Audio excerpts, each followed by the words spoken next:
Selamat datang kembali di channel YouTube ini. Kali ini saya akan melanjutkan bab mengenai paradoks dari dekonstruksi. Yang mana dekonstruksi itu adalah proses untuk memparadokskan sesuatu atau membongkar sesuatu tanpa menyusunnya kembali. Lantas bagaimana itu justru menjadi paradoks? Ketika suatu proses tanpa akhir, dekonstruksi adalah proses tanpa akhir, proses pembongkaran tanpa penyusunan, proses memparadokskan segala sesuatu tanpa mengasumsikan atau menyimpulkan, tapi justru proses pembongkaran itu yang menjadi paradoks. Lah, kok bisa?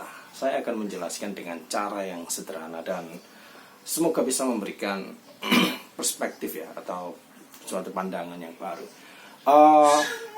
Kalau misalnya pandangan saya berbeda dengan Anda, ya nggak masalah. Kan saya menghargai pendapat Anda, dan Anda juga harus menghargai pendapat saya, dan menghargai pendapat lain lah.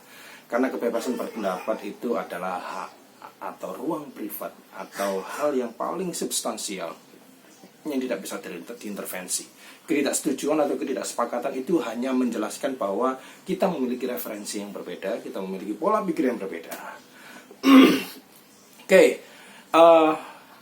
Saya lanjutkan mengenai dekonstruksi. Ketika dekonstruksi itu hadir, budaya postmodern itu hadir, seolah memberikan ruang kebebasan bagi setiap orang untuk menampilkan kebenarannya, versinya masing-masing, menampilkan subjektivitasnya masing-masing tanpa ada kekangan, menampilkan citra atau makna versinya sendiri tanpa ada limitasi.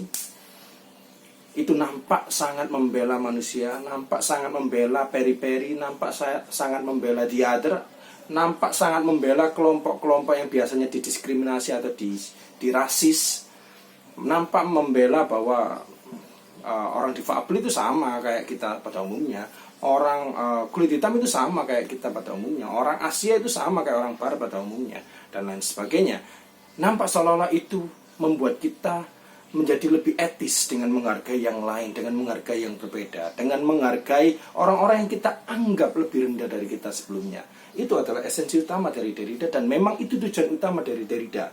Dan secara reflektif, ya karena dia hidup sebagai orang yang termarginal, sebagai the other di Prancis, sebagai orang yang lain karena dia imigran bukan asli Prancis, dan dia akhirnya mencoba untuk menteorisasikan sesuatu yang sangat mempengaruhi dunia saat ini, untuk menunjukkan bahwa ya, saya sebagai orang Yahudi di Prancis, seorang imigran Aljazair, saya sama seperti orang-orang yang tinggal di Prancis pada umumnya.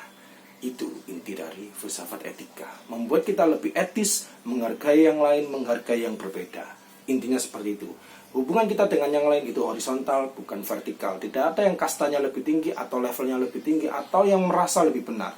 Karena kebenaran itu subjektif, kebenaran itu tergantung persepsi atau perspektif mana yang digunakan. Itu inti dari skala inti apa yang dimaksudkan oleh Derrida.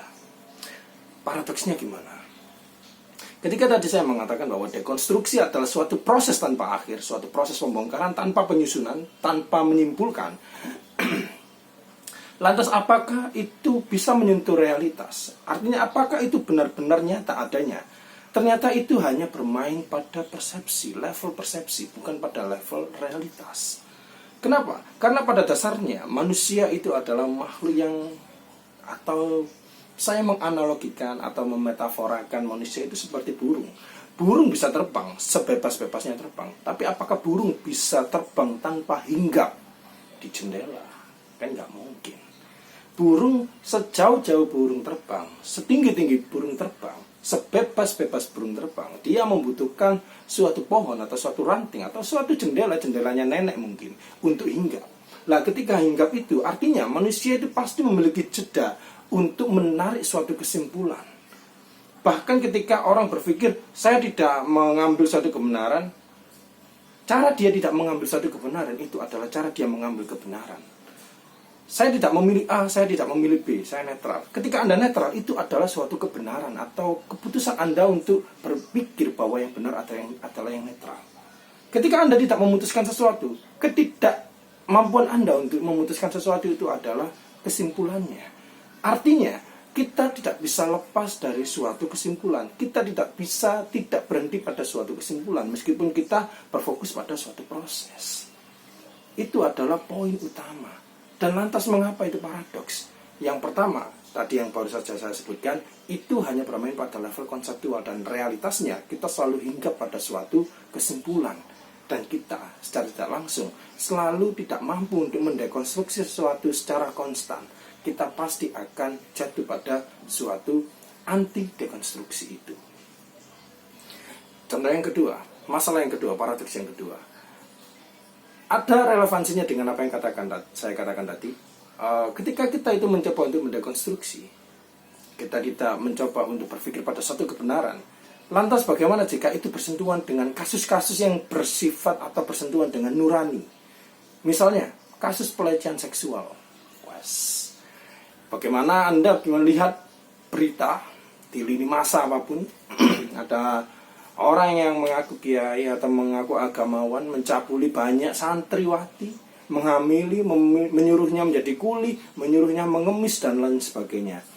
Ada banyak kasus-kasus itu yang bersentuhan dengan realitas, dan mungkin itu akan membuat kita marah. Dan ketika kita berpikir dan membuat kita marah, mengapa kita itu marah? Karena kita hingga pada satu kebenaran bahwa itu adalah salah dan yang benar adalah ini, meskipun Anda tidak menyebutkan yang benar adalah yang kayak gimana. Dan ketika Anda dikuasai oleh ketaksadaran atau kemarahan Anda, yang mana Anda juga tidak menyadari bahwa itu adalah anti dekonstruksi itu sendiri, maka dari sana Anda akan lepas dari dekonstruksi itu. Apakah Anda akan memberikan suatu pembenaran juga pada kiai itu? Apakah Anda langsung menarik kesimpulan bahwa dia salah? Dan itulah yang selalu terjadi. Terutama ya ketika ada sosial media. Sosial media itu selalu memberikan ruang kebebasan dan lain sebagainya. Apakah Anda berpikir Anda selalu menyukai apa yang ditampilkan oleh subjektivitas setiap orang? Tidak selalu. Kita selalu membenci sesuatu dan menyukai sesuatu. Selera kita itu selera yang sifatnya struktural. Dari sana kita itu tidak bisa total jatuh ke dalam dekonstruksi itu sendiri. Karena dekonstruksi itu selalu anti dengan realitas yang kita alami. Kita selalu membutuhkan sesuatu untuk hinggap. Anggap saja kita membutuhkan suatu makna atau pembenaran yang hinggap pada diri kita. Kapan kebenaran atau persepsi itu muncul atau hadir di dalam diri kita, itu adalah struktur dari ketaksadaran kita. Struktur ketaksadaran kita itu adalah struktur yang linguistik. Struktur bahasa itu sama dengan struktur ketaksadaran kita. Makanya ketika ada orang yang mengatakan kita monyet, banyak yang dari kita itu marah meskipun realitasnya kita bukan monyet. Artinya ketaksadaran kita itu masih secara struktural itu persis dengan bahasa, sehingga bahasa itu selalu mengkoordinasikan kepribadian kita atau psikologis kita, dan itu yang membuat dekonstruksi itu sangat jauh dari realitas. Oke, saya pikir itu saja yang bisa saya katakan mengenai dekonstruksi Derrida, dan semoga memberikan manfaat, dan thanks for watching.